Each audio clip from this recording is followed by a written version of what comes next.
Okay, so we'd like to look at the indigenous religion. So indigenous religion, according to the syllabus, has many topics, but this initial topic will help you to understand what indigenous religion is all about under the discipline of family and religious studies. So it's the introduction to indigenous religion. The intro to indigenous religion, right? So we have what we call the African cosmos. When we talk about the African cosmos, that's what encompasses indigenous religion as a whole. So under this African cosmos, we have what we call the tripartite world view. The tripartite world view. So I'll also explain the correlation of some of the aspects in as much as our syllabus is concerned. So we have what we call the tripartite world view. The word tripartite here has something to do with the word three. Right. So in Africa, in African traditional religions or in indigenous religion, there are about 3 dimensions which define the whole religion. For you to understand indigenous religion, if you would grasp those 3, you will be home and dry. So we have 3 aspects that needs to be touched for us to fulfill what we call the tripartite world view. So I'll try to draw these 3 big circles. Right. So for you to understand indigenous religion, like if you want it to be easy for you in the next topics, you have to understand it from these fundamental issues. We have what we call, number 1, the human order. Right. We have what we call the human order. Then we have what we call the natural environment. We have what we call natural environment. Right? Then we have what we call the spiritual universe. We have what we call the spiritual what? Universe. So, ziri 3 kudaro ndo zvakabata inonzi indigenous religion. Right, so I'll try to explain each and every aspect and try to also find out how they correlate for us to understand indigenous religion in short and as a whole. So when you talk about the human order, we are just simply talking about the humans, right, in any society, and including their leaders, right? These humans are the custodians of the natural environment. That's why you find out that in indigenous religion, there are some sacred places.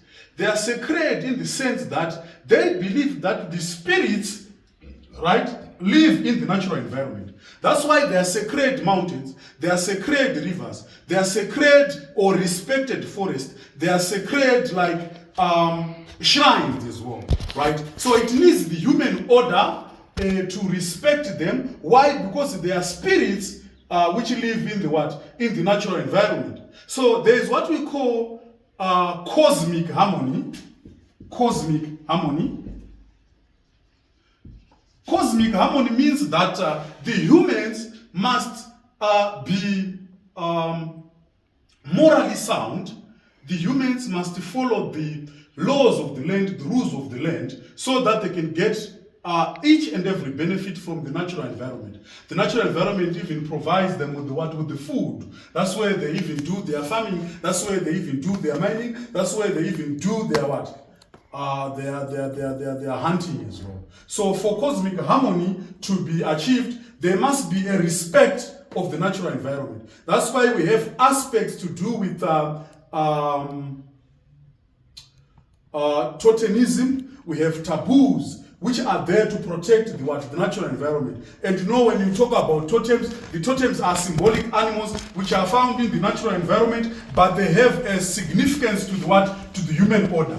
For example, you are a human being, you are respecting that shumba natural environment. So this helps us to understand the tripartite world view.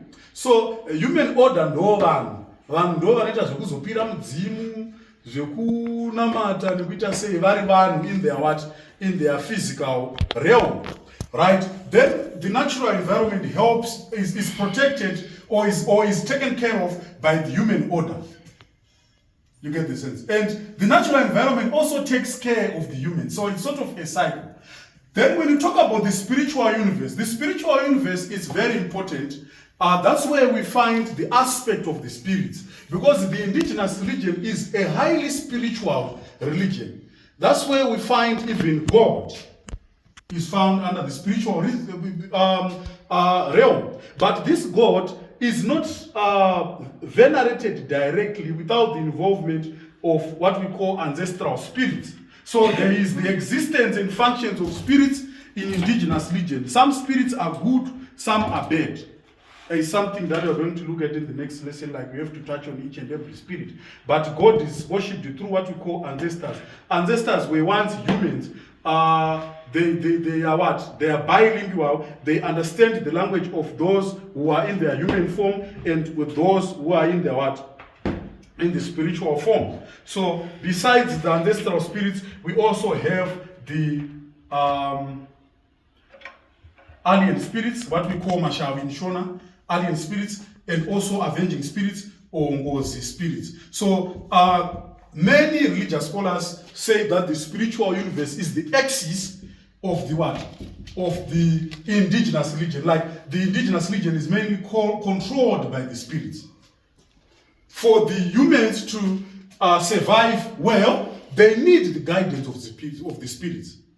For them to have rain, they pray to the spirits, right? For them to have blessings, they pray to the spirits. For them to have food, for them to bear children, they pray to the spirits. So sometimes if they would pray to the spirits, these spiritual blessings will manifest in the natural environment. Thereby, at the end of the day, the humans will